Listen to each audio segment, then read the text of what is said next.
The one and only Botticelli. Botticelli and Raphael, shirts and trousers.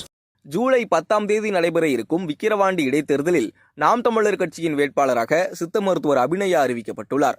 ஏற்கனவே திமுக வேட்பாளராக அன்னியூர் சிவாவை அந்த கட்சி அறிவித்துள்ள நிலையில் அதற்கு அடுத்ததாக நாம் தமிழர் கட்சியும் வேட்பாளரை அதிரடியாக அறிவித்துள்ளது. அதிமுக தேசிய ஜனநாயக கூட்டணி வேட்பாளர்கள் இன்னும் அறிவிக்கப்படவில்லை. நாம் தமிழர் கட்சி வேட்பாளராக அபிநயா அறிவிக்கப்பட்ட பின்னணி என்ன, அந்த தொகுதியில் நாம் தமிழர் கட்சியின் செல்வாக்கு என்ன, விரிவாக பார்ப்போம்.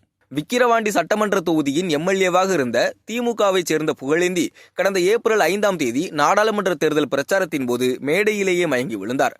தொடர்ந்து மருத்துவமனையில் அனுமதிக்கப்பட்ட அவர் சிகிச்சை பலனின்றி மரணமடைந்தார்.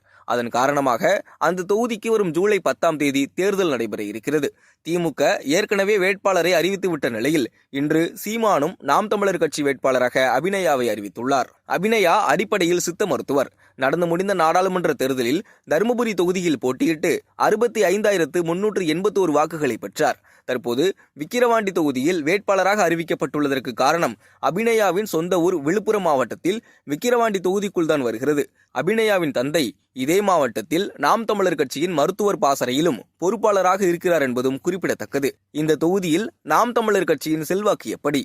முதலில் 2016 தேர்தலில் நாம் தமிழர் கட்சியின் சார்பாக இந்த தொகுதியில் போட்டியிட்ட சரவணகுமார் வெறும் 534 வாக்குகளை பெற்று 7வது இடத்தையே பெற்றார். தொடர்ந்து 2019 நடந்த இடைத்தேர்தலில் கந்தசாமி என்பவர் போட்டியிட்டு 2921 வாக்குகளை பெற்று 3வது இடத்திற்கு வந்தார்.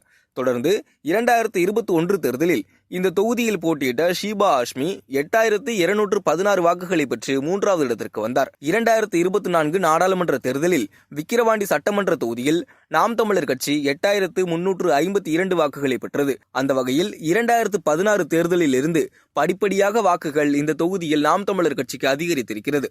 திமுக அதிமுகவுக்கு அடுத்ததாக பாமகவுக்கும் இந்த தொகுதியில் கணிசமான வாக்குகள் இருக்கின்றன. பாமக போட்டியிடப் போவதாகவும் அறிவித்துள்ளது. இந்நிலையில் 4 முனை போட்டியாக மிக கடுமையான களமாக இருக்க வாய்ப்பு இருக்கிறது. ஆனாலும் தேர்தல் ஆணையத்தால் அங்கீகரிக்கப்பட்ட கட்சியாக மாறியிருப்பதால் புது தெம்புடன் களமிறங்குகிறது நாம் தமிழர் கட்சி. பார்ட்டி வேர்னாலும் I prefer Botticelli. எங்க இருந்தாலும் நம்ம ஸ்டாரா தெரியணும் இல்லையா? வெரைட்டியான கலர்ஸ், நியூ டிசைன்ஸ், அதுக்கு மேல star look. The one and only Botticelli. Botticelli and Raphael, shirts and trousers.